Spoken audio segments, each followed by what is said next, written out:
And now I give the floor to the Permanent Representative of Algeria. Thank you, Mr. President. At the outset, I would like to thank Ms. Sigrid Skag and Dr. Feroz Sidwan for their statements.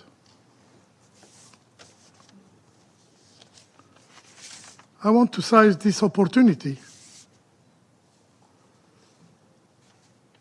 to express our support to Mr. Tom Fletcher for his briefing of last week on the suffering of the Palestinian people in Gaza. Mr. President, on the morning of Friday, May 23rd, Dr. Ala al-Najar left her home for her shift at the Nasser hospital. She didn't know it will be the last time she said goodbye to 9 of her 10 children. This pediatrician, who had spent her life saving children's lives, became a grieving mother, forced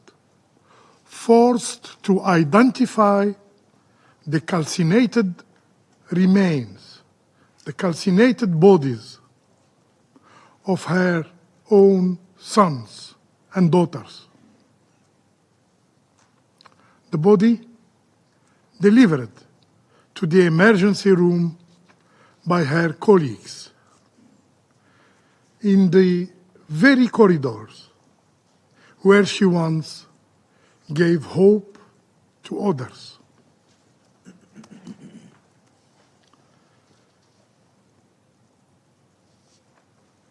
Dr. Najar's children had names: Yahya, Raqan, Raslan, Jubran, Eve, Rifan, Sidin, Luqman, and Sidra. All were killed. The eldest was 12-year-old. The youngest, just 6 months.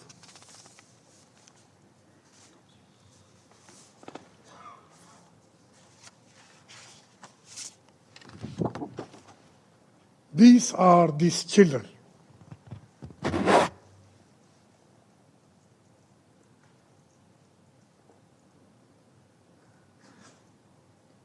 They were not members of a Center for Command and Control of Hamas.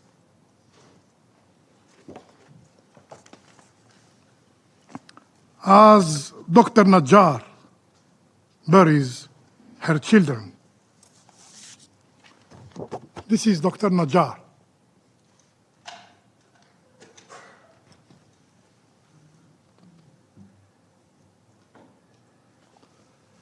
As Dr. Najar buries her children, her husband, Hamdi, is still lying in deep coma. And her 10-year son, Adam, critically wounded, is lying in the hospital. We hope he will be surviving.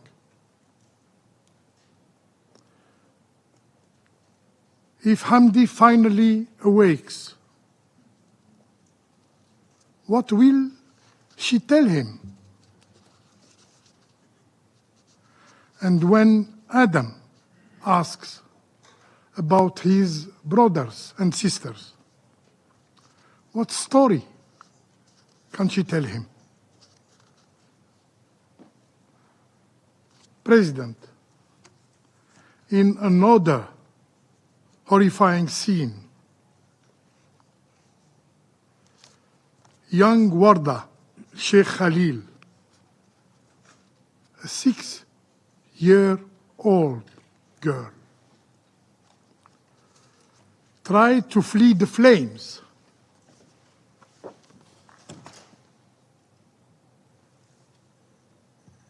Tried to flee the flames.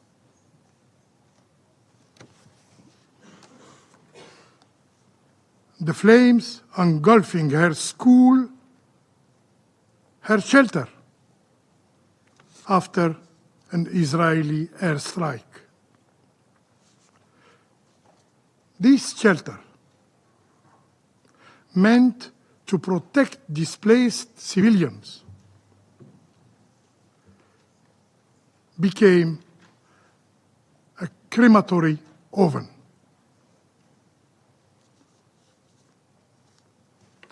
Her mother and siblings were killed. Her father now clings to life.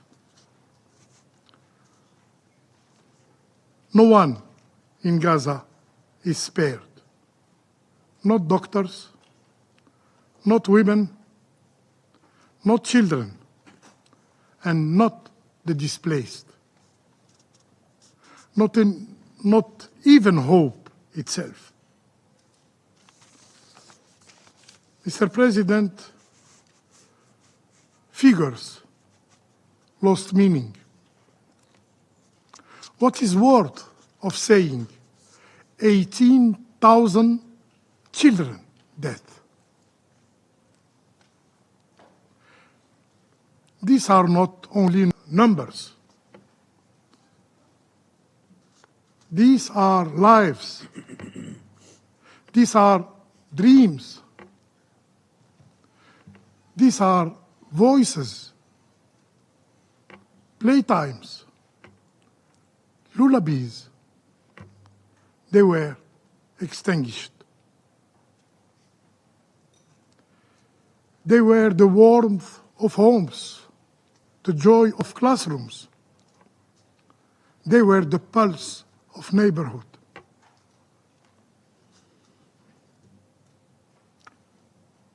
The Israeli army killed them. They killed them deliberately in a mother's arms, in classrooms, in hospitals, in bread lines under staircases, and in tents. Their deaths were not collateral. They were the consequences of a system that sees Palestinian lives as not human, as disposable.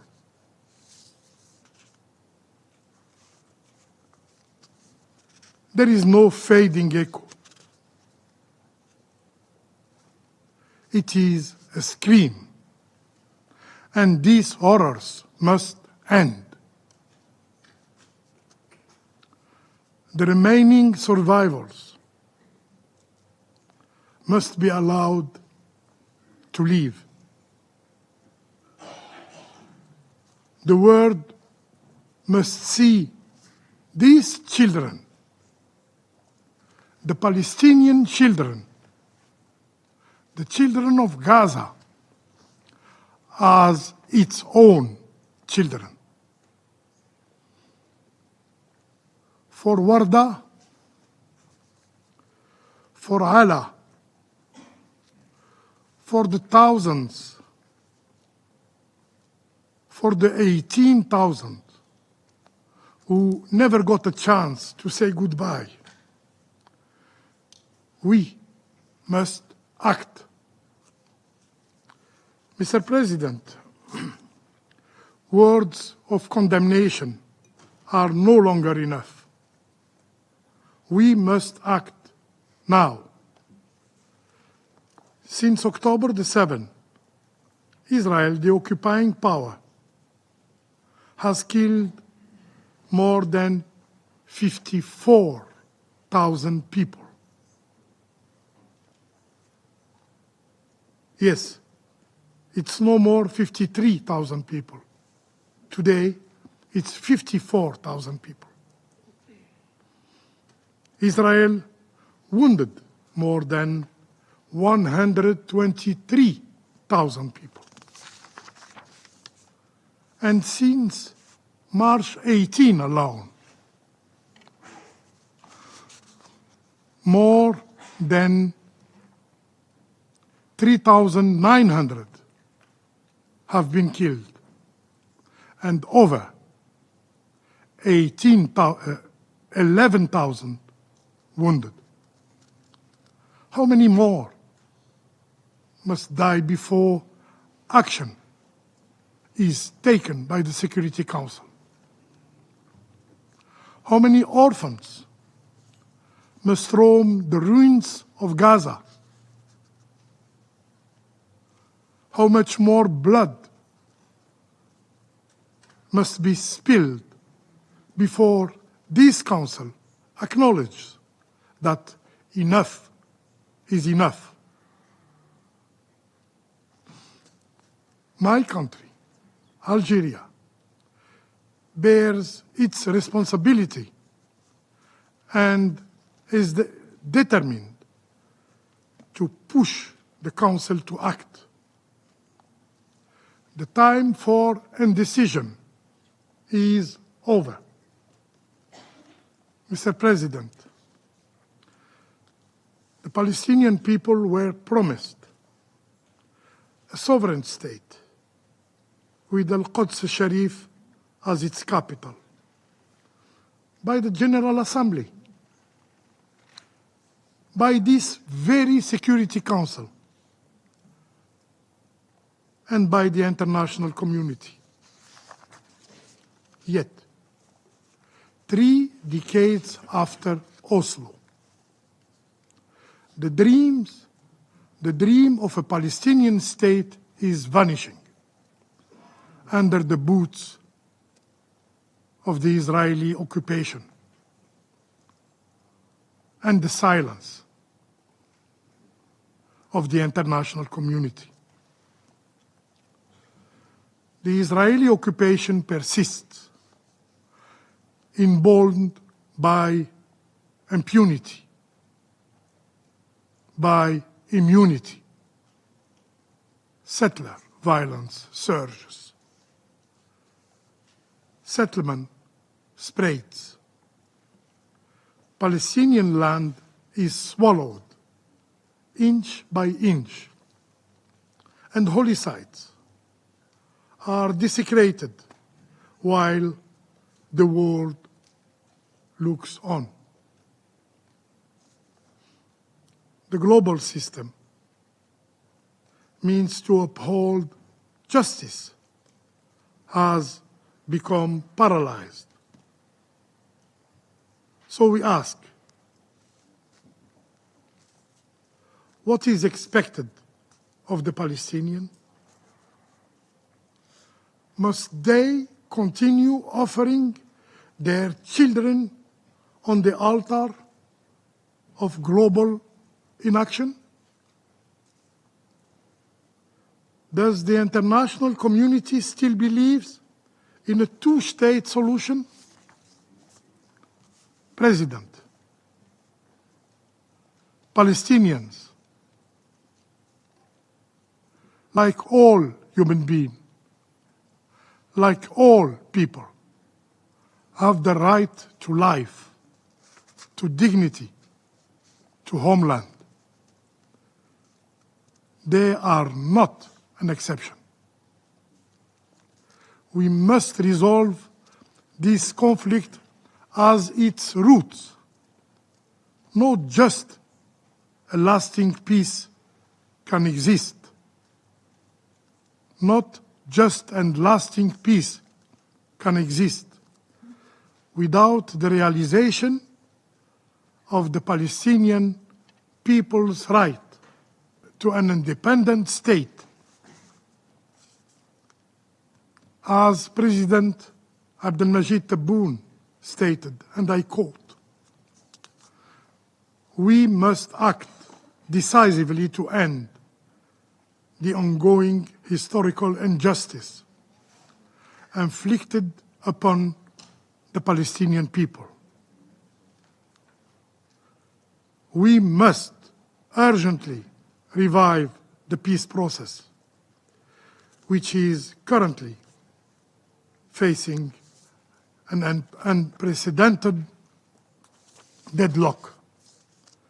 It is imperative to compel the occupying power to comply with the relevant United Nations resolutions and to adhere to its obligation.